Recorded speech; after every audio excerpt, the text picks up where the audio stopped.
Sunshine Live im Interview. Welcome in the Sunshine Live interview, Mr. Carl Cox. Hello, everybody. Hello. Hi. How are you all? Oh, we are so fine, Carl. Having you interview is such an honor. And we will talk about your upcoming album, Electronic Generations. It's your first album in over 10 years, mostly 11 now. And you released your last album 10 years ago. So why did it take so long?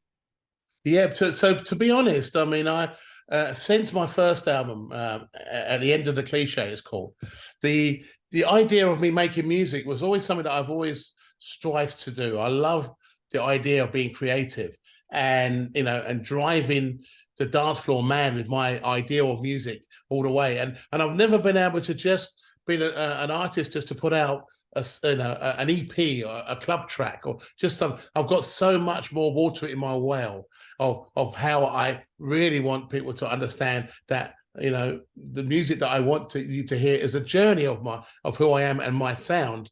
So 4 albums later, my last album, At the End of the Cliche, my first album, End of the Cliche, my last album, All Roads Leads to the Dance Floor, excuse me, was all about utilizing artists, vocalists, percussionists, playing people, saxophonists, all these things, working with artists, with electronic music, songs ideas, tracks ideas, bringing in, steel drums, all of that on the last album. And I just felt that, for me, I probably done as much as I possibly could with what I had done at that time, releasing that album, All Roads Leads to the Dance Floor. So I was like, okay, I'm now ready just to do club tracks and remixes. That's all I'm going to do. I'm not going to release another album. And then after 10 years, we have this little thing that happened called a pandemic. And everyone was basically dealing with being locked down in their houses. I'm like, okay, well, the only thing I feel I can do is to, get acquainted with all my machines again, because I never had time to do that, and to basically live jam, or the idea of making electronic music again, rather than going into a studio, sitting in front of a computer with an engineer and producer to make this music. Because I found it very difficult to get my point across, my sound across, with the energy and the power that I know I can deliver. By just sitting in front of a computer to make this music. But when you're live jamming your machines and the electronic idea of that, your sound becomes a lot more different. It becomes a lot more attack and a lot more energy and personality in the music. So when I got locked down in my house here in Melbourne, Australia, in the back of my room, I've got a studio with a little mixer, and I've got a drum machine and a little box 303, and got some little Moog so I can use some old synths that I put together. And I started to just basically put MIDI clock everything, and then everything was in time, and I just started jamming sounds and music and ideas, which is great. It's kind of like a painter, just got new brushes and some new paint, and you've got a blank canvas, and you go, right, I've now got time to paint, and I'm going to paint something, and something wondrous comes out of it because he had time to do it. Well, this was the same idea with my music. So when I was just kind of jamming with the 303 and making drum patterns and really driving the bass lines, and I'm just having a whale of a time, a ball. So I was thinking, well, you know what? I need to record this stuff. So at the time, Pioneer made this mixer called a V10 mixer. And this V10 was a game changer, because you can record each channel directly into Ableton as stems. I'm like, yes. So while I could do that, I'm not going to miss any tricks. Even if the things doesn't sound right or the beat's not quite on everything, it's going to record everything. And then I can then sit back once I've recorded everything and then see what I've done. And I found that in between all the transitions and ideas, what I was doing, that I made an album worth of music. Without even thinking about it, I've done it. So this was unbelievable. And I basically, out of my ideas of what I was doing, that I made actually 2 albums worth of music. So within the midst of the amount of music I made, I topped and tailed the tracks of ideas of what you hear on the album today, and that was the next Carl Cox album. I wasn't even thinking about doing it, but that's what happened because of it. So it was a reaction to me not being able to go out and play to people and to share the love of my music, but by my action of being able to have the ability to make music in this way and to share the love of that the ideal of what I've done, and Electronic Generations was born because of it. That's an amazing process to do an album. It's so cool. And you called it Electronic Generations, and you have been in the business for such a long time. So how did you experience that each generation has its own sound? Yeah, so the thing was about the title, and I mean, and that's the thing about, you know, your music and who you are, to explain this, you know, why. And the thing is about me is I've been through 4 generations of people in public, and the music that I've played. You know, my first generations of music was funk, soul, R&B, and disco music. And then my second generations was 80s swing beat music. It was soul music, 80s soul. It was hip hop at that particular time. And then the next generations was all about discovering house music and acid house and early techno music. And then my 4th generations is the music you're hearing and listening to now. So in the music of what I've made with the Electronic Generations album, there's elements of everything that I've been exposed to in those tracks over the period of time that I've been around. And it came about, the Electronic Generations, because this is where I've been through, my story of life has been through all this music, and I'm still here pioneering the idea of new music through this element of creation of what I'm doing. And a lot of my music and of what really got me stirred up and the fire in my belly for techno music, the music that was made at that time was being made in the way that I'm making it today. So I'm kind of respecting the artistry of how the what you're listening to was basically made without. I mean, a lot of the artists and DJs that made music in the beginning didn't even have a computer to make music. It was just a sequencer that they had to work out, daisy chain daisy chain the machines together from a MIDI clock point of view, so they all work together. And then once they all start working together, then you can start making your music from that point of view. And I love that. That's a really great energy, and I miss that. If you hear a lot of music today, it's not made like that at all. Very clinical. The bass line goes here. That's where you put your drum roll. That's where you put your hi-hat. And all of this, you know, in a sense, it just becomes too clinical, where what I've done is not like that at all. You know, the bass line comes in another place. I don't even know where it comes in, but it's just that vibe and energy and the way how music was made and created. I truly respect that and love the idea that I'm able to still represent that sound today. So no rules, and just everything should come out of the soul and the belly to create music. 100%. I think we're losing that somehow, where, you know, a lot of, you know, artists are just making music for beatport, and hopefully that you'll get seen because of that. And there's a million records that sound the same, like that. No one's kind of putting their toe in the water, you know, because they feel like if they put the toe in the water, it's going to be too hot, they're going to get burnt by it. I think you should put your toe in the water, and I think you should get burnt, because that, if you pull your toe out and you go, ow, and that's how you should be making music. That's how it should be. It should push your buttons of emotions. You know, it should question the idea of what you're actually listening to. You should think you should be thinking, what am I actually listening to? But I really enjoy it. I love it because it doesn't sound like anything else. So even though my music is dance floor orientated, and it should be, because that's where I come from, I've always been around to move the dance floor. The ideas of what you hear on the album just came out. There was no plan on any of it. Is the reason why some of those tracks sound strange. Some of those tracks are in a way constructed for the dance floor, and some of them are just what it is. And that's, I think, what an album should be like. I mean, all the time I've ever made bought albums, I bought an album because I may like one of the tracks on the album. But if there's another 9 or 10 other tracks, I need to know the scope and the idea of how far that musician went to push the buttons on my emotions on listening to that artist, to follow that artist in the end. I mean, one of my favorite albums of all time is Never Mind the Bollocks by the Sex Pistols. And the reason why I like that album, because they didn't care. They did not care about one thing. They just said, here's the album. We were drunk at the time when we did it, and we can't even play the instruments properly. But what an album, you know? Today, it's still seminal in such a way that there's nothing that's come anywhere close to equal the album in its release.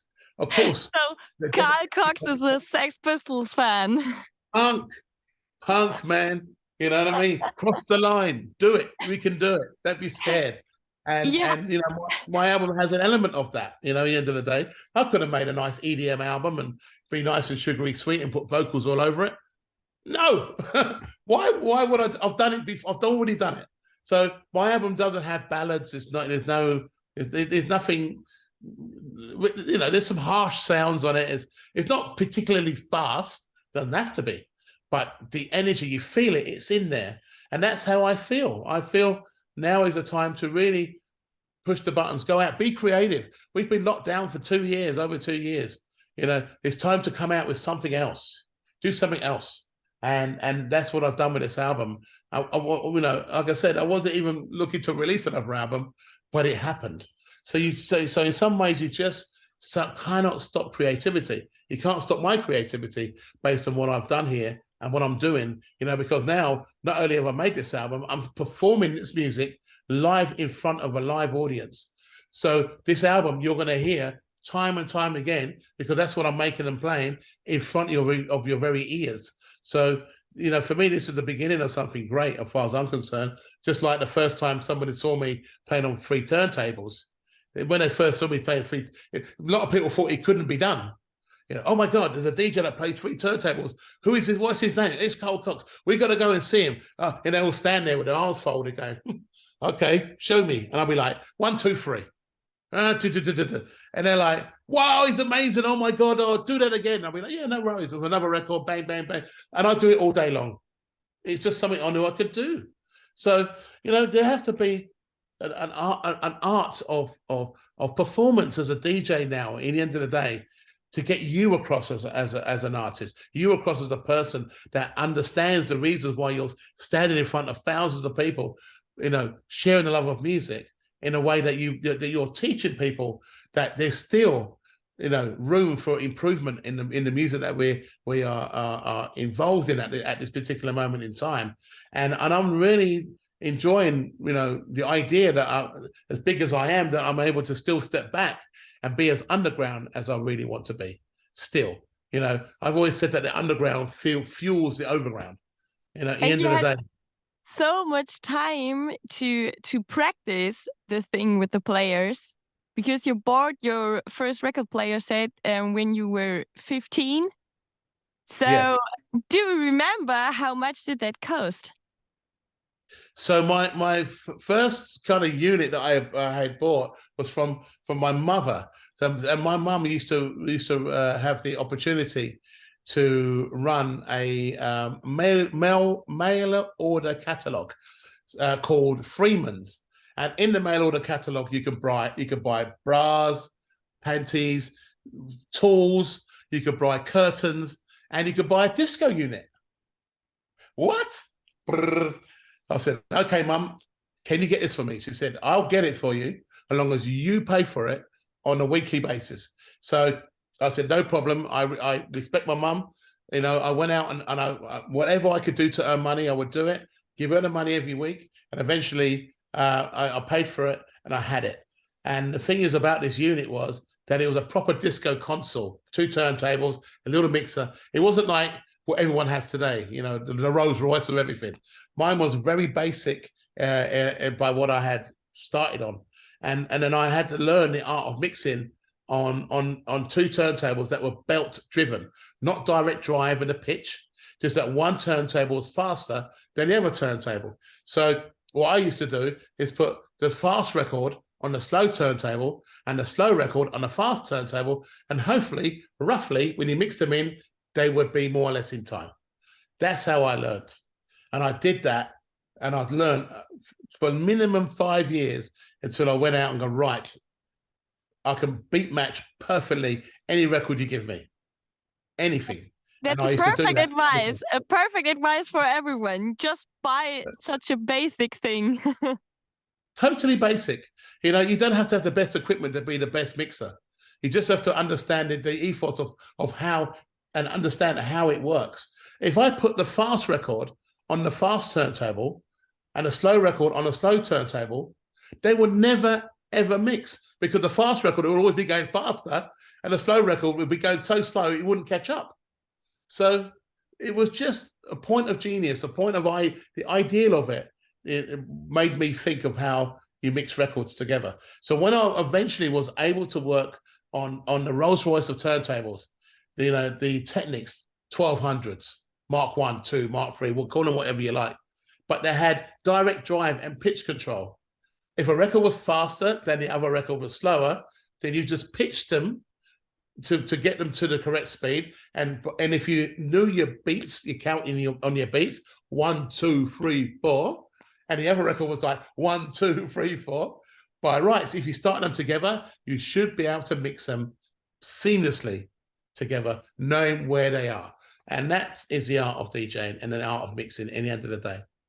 I'm feeling like in a DJ class now, a private DJ class with sharing my secrets with you all, but why not?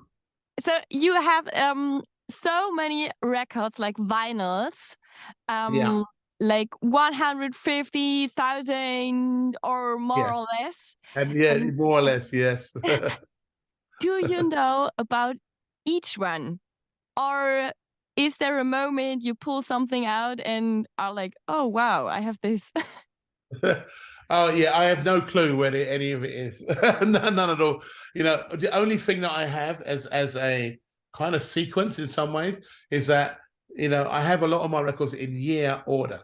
So when my record collection started in 1968, I have all the records that came out in 68, 69, 1970, 71, 72, all the way through. So that's the only way. So if I wanted any records from 1988, get my hand, put it in the record pile, pull it out and go, okay, remember this one, don't remember that one, I listen to it, remember this one, don't remember that one, and that's my set. And that's how I do it. Okay, so your sets are like, okay, you put something from each year, and then you have like the magic CARL COX set. Well, here's the thing. When I was using my records in the pandemic, when we were locked down, I did these shows called Cabin Fever, the vinyl sessions. And I decided to do this because a lot of people over the last 25 years have not seen me play on vinyl.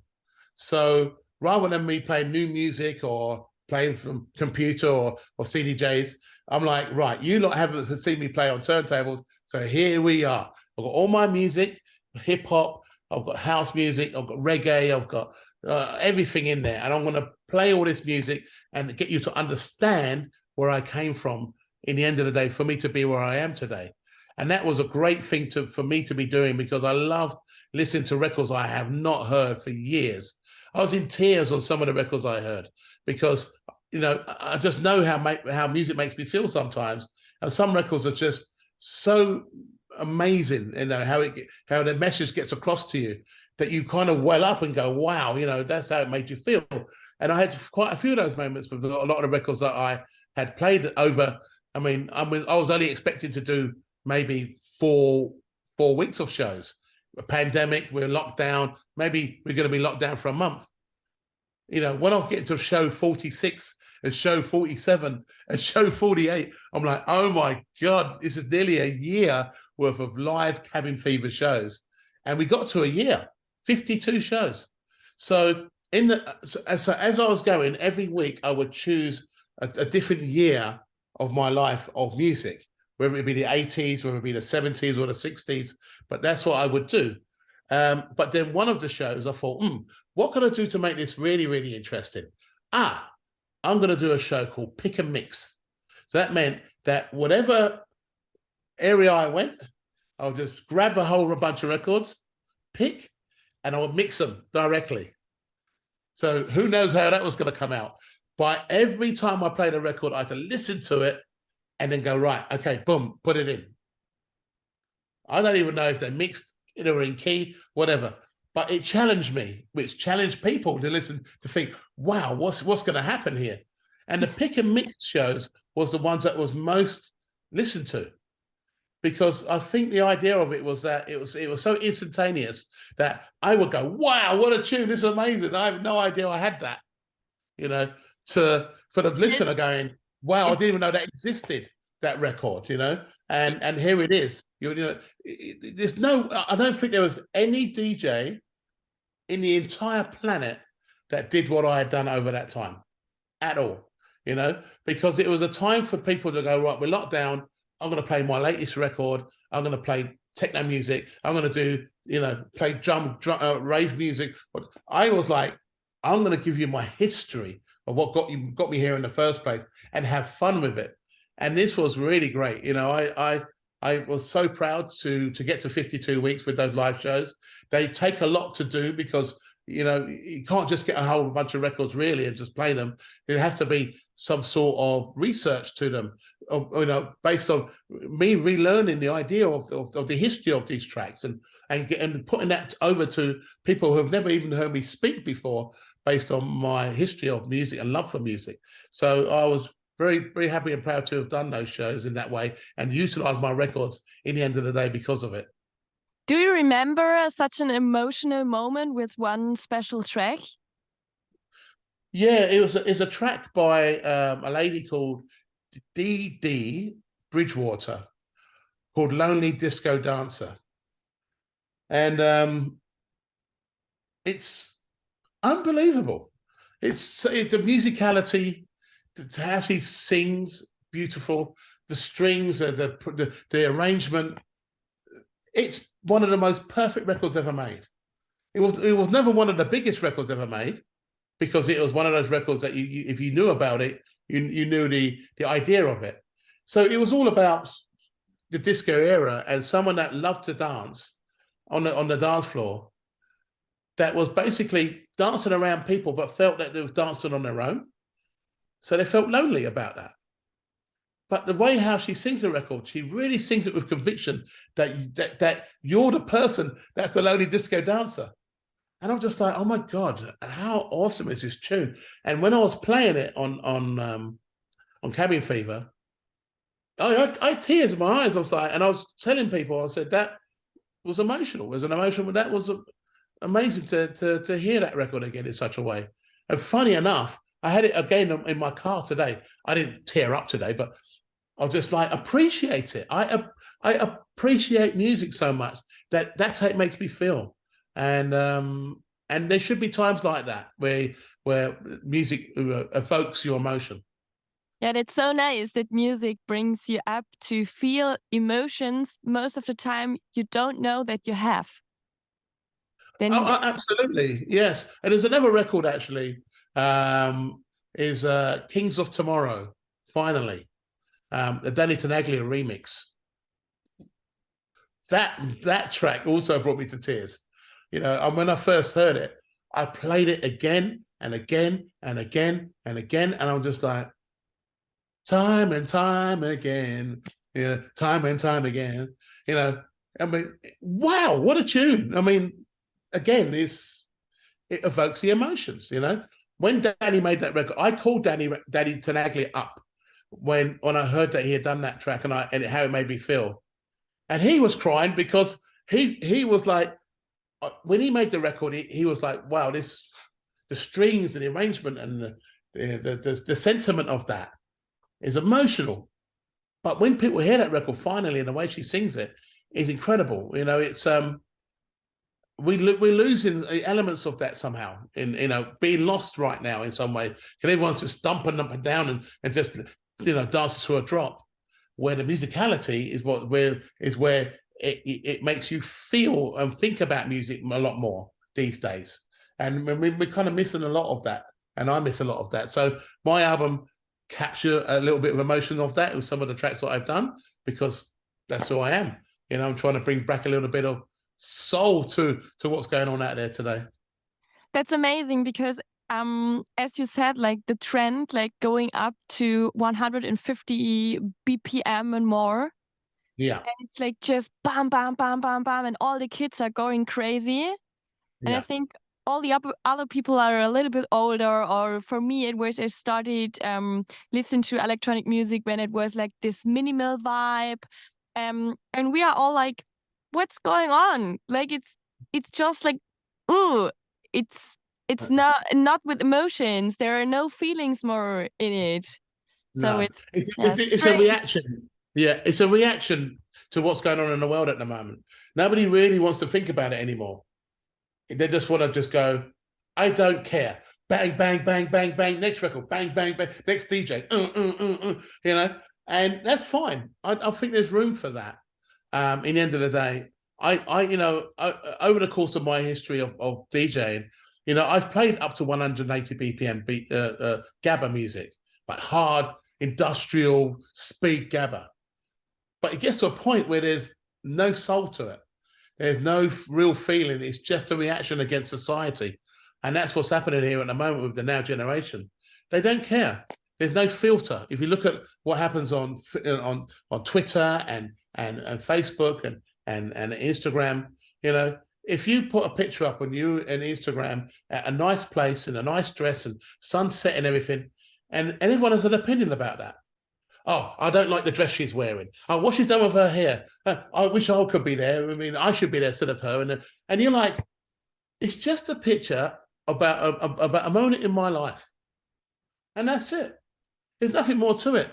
But so many people are so toxic. They want to bring you down on every single thing to their level, is what society has basically ended up and what it's created. And it's the same for music. I mean, I love the fact that I came from the 60s, 70s, 80s, 90s into where we are now, into the future. Because I could go back to them and go, at last, music, someone actually playing the guitar, someone actually singing. There's an actual song. Oh my God, please, there's my happy place. I've gone from that to like, dun, dun, dun, bang, bang, bang, bang. It's like, oh my word, it's getting to a point where I just love music. I just enjoy it. I love the idea of pushing buttons and moving things forward, techno-wise or house music-wise or hard house music-wise, call it what you like. But I think there still has to be an embodiment of music in there somewhere. So that's why my album has an embodiment of music somewhere. The Sun is Shining, the track on the album, and how it makes you feel. Dun, dun, dun, dun, dun, dun, dun, dun, dun, dun. Happy. It's like, there's something you latch onto. You wake up in the morning, you can use that as a ringtone. Dun, dun, dun, dun, dun, dun, dun, dun, dun. Positive. It's techno, but it's out there. And it's just something that I just done. I never even thought about making that bass line or even that ideal. It's just like at that time I had an idea that this might work, and here I am with it. So this album, it has everything I think that you would want from an album, apart from 180 BPM gabba. It doesn't have that on the album. And you have this track on the album, Speed Trails on Acid, about car racing, and you really are in love with racing, with cars. So is it the track you made and then thought about like, oh, now it's connected to my love of the things? Or was it another way around? Yeah, so when I made the original track, Speed Trials on Acid, and it's just like, whoa, okay, here we go. And I was just driving that track home, I was just, and I was just, and I just felt like it feels like I'm in a fast car going faster. I wanted to go faster. And it's spacey enough to be wonderful out there atmospherically, but on the floor, to feel like you're going somewhere fast. And so the acid came from basically the sound of the 303. Acid house was made with a lot with that unit. Speed trials is because I live in Brighton. We have a thing on the promenade that we have down here, a place called Brighton Speed Trials, and it basically is to go from A to a quarter mile the fastest you can. So speed trials is to do with that. So I just thought speed trials and acid. What could go wrong here, with that? Speed trials and acid. And then people are like, wow, speed trials and acid. Well, I'm just trying to think acid, tab, LSD, drugs, and speed drugs, and it's like the complete opposite to both of those connotations, because it's to do with speed and cars, and the acid sound comes from the 303, and it's clearly in the track, the 303 sound. And because I do drive fast cars and I have a professional drag racing license and everything, the outlook on the ideal of the track to make it look like it had made some sort of sense was to see one of my race cars on the racetrack to look like it's going fast, and which it does actually. But and then people started getting the idea of the two things together: speed and cars, 303 acid sound, and that's why no drugs in it, no drugs. No, nothing. There's nothing in it at all. The music is the drug. That is it. But when I gave the parts to Norman Cook, Fatboy Slim, an album that he had made called Living Better Through Chemistry, a lot of the tracks on that album had a 303 on them, and he hasn't actually done a lot of tracks with a 303 in his tracks of late. So when I gave it to him, he was like, wow, 303, I'm on it. And then he did his version of my track, which is wonderful, I think, at the end of the day, as an idea, which, he didn't pass that unless I heard it. And when I heard the vocals on it, I wasn't sure at the beginning, but it has a sentiment to it. So I believe that that's his version, and will always be his version forevermore. It's so nice to hear. And how many cars do you have when you say you're driving so many? Maybe around 38 cars. Oh wow, you must have a huge garage. 2 huge garages. And a full-time mechanic and engineers for the cars to keep well. Yeah, it's become a thing. I wasn't expecting to be such a car collector, but I do love cars. I've loved cars as long as I love music, from when I was a kid, and now get the opportunity to drive these amazing cars and to race these amazing cars as well. When did you have your first car? I had my first car when I was 13 years old. I had a car called a Morris Traveller, which I was able to save up my pocket money for to work on, and then when I was old enough to have my license, then this would be my first car to drive. The car never got fixed. It fell to pieces. It rusted like you can't believe. I sold it for scrap for the same amount of money I paid for it. So that was my first car. So everybody has to start somewhere. Exactly. Come on, now you have 2 garages, so everything worked out. Yeah, it did. It was called playing catch up on myself when it comes to collecting these kind of vehicles. But I have a lot of old classic cars, a few new future cars as well, which are amazing. But I enjoy the classic cars. You have to drive them and look after them and treat them like they're your firstborn, at the end of the day. And that's how much I love my cars. Do you have a Corvette? Because my father really loves Corvettes. I have a 1964 Corvette Stingray. And what it is so special about this car is, obviously it's naturally aspirated V8 engine, 4-speed on the floor. But what it is, because of the style of the back of the window, and your father would know this, is that the 63 was the one that was more desirable car to have because of the way that it looked with the split window in the back. And the 64 was, they never changed the car at all in any way, shape or form in its performance or its look. It's just that it never had the split window in the back. Now, here's the thing, Americans, okay? They decided that when they got a 1963 Corvette Stingray, that when they looked out the back window, they could see a line in the back window, which they felt that was dangerous. So they would change their 63 to put a clearer window in the back, which made it lose its provenance because of the way that it looked. And the 64 was always the one without it, because when the Corvette, when the company found that people were happier with the window with no line in the back, that it was safer for people to drive that car when they were reversing, whatever. But the 63 is the one that's more sought after. So if you pulled up the 63 and the 64 together, even though they're exactly the same cars, the 64 would be the one that was the more desirable.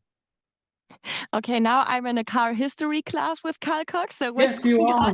What's happening here? First it was the DJ class. Now it's the car history class. And now we will talk about the thing you're always screaming when you are stage in the mic. Like, oh yes, oh yes, oh yes. Do you remember the first time you did this? So when was the starting point of this signature Carl Cox thing? So it was a bit of a joke to begin with, in the end of the day. But I've always wanted to connect with the crowd, international crowd. Oh yes is an international language for everything, you know. Would you like sir, to get you a taxi? Oh yes. Would you like to watch the movie tonight? Oh yes. Would you like to win $1 million? Of course. Oh yes. Would you like to see my girlfriend tonight? Oh yes. Oh yes. Would you? You know, it means so much for so many people on everything. So it was an easy thing to get across to people. So what I did is a thing called comic or comedy timing. And the comedy timing is in the punchline, always, on anything. You could tell a story in comedy which goes on for half an hour, but you have to deliver the punchline. So my punchline and the way how I did it in the end of the day was that I get on the mic, people in the room, and I would just simply say, Carl Cox in the house. People would be like, yes! I'll be, are you having a good time? Yes! Are you ready for more? Yes.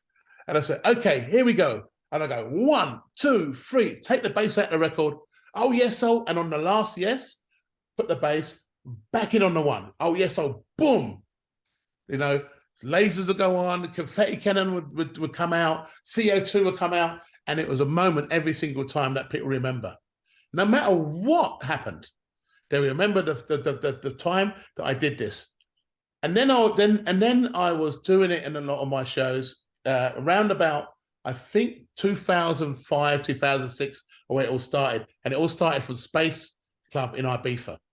It was where it all stemmed from, basically.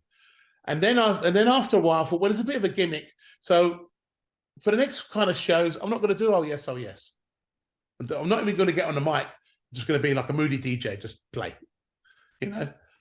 And then people are like, wow, is Carl upset?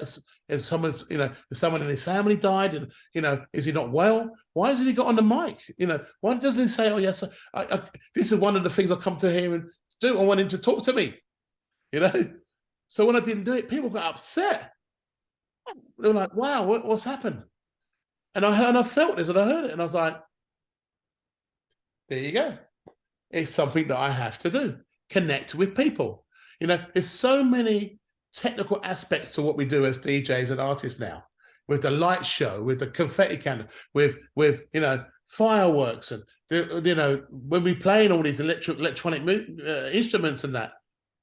But no one's connecting a human being with another human being anymore, unless you do something about that by saying something on the mic that you can easily digest.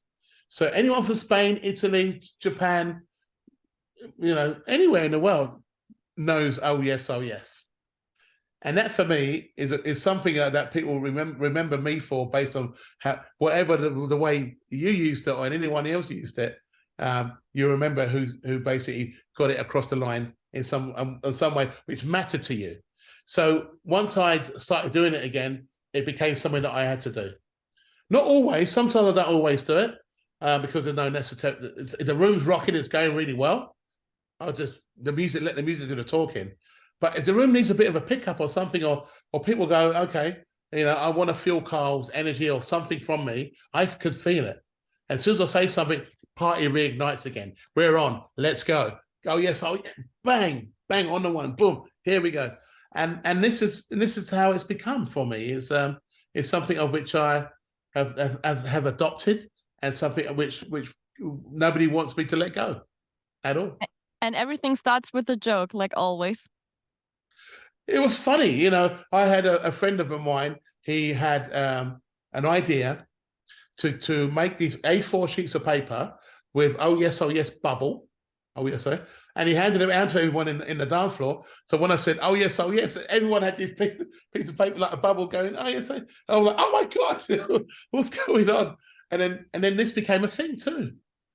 People were going and making A4 sheets of paper with oh yes. Now it's a mobile phone.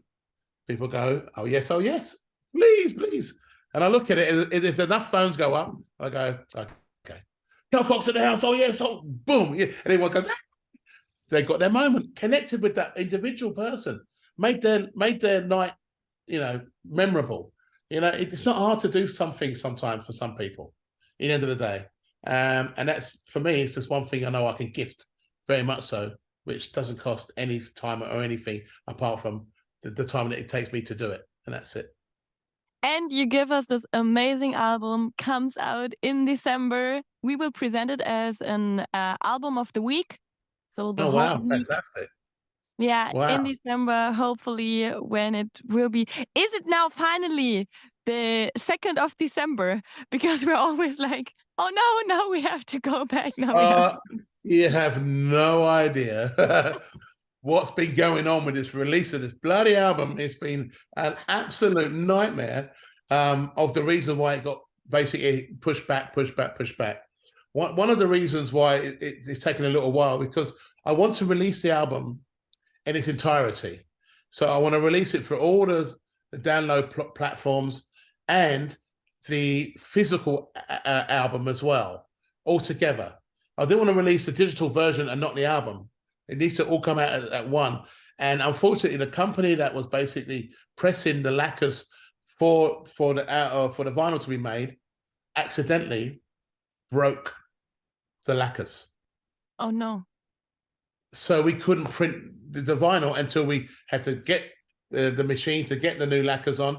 But what happened was, because it's really hard to find staff these days that can do stuff like that, it was delaying the opportunity to redo the lacquers, redo all the mastering again and everything to make those lacquers, and then we could then start printing the album again.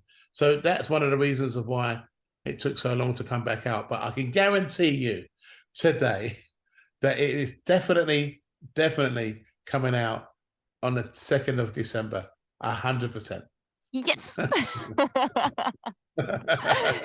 So thank you so much, Carl, for this wonderful interview, for the little DJ class and the little car history. 100%. Fantastic. Thank you so much for your time. Thank you. It's been a pleasure. Absolutely, 100%. So, goodbye. Bye. Cheers. Bye for now.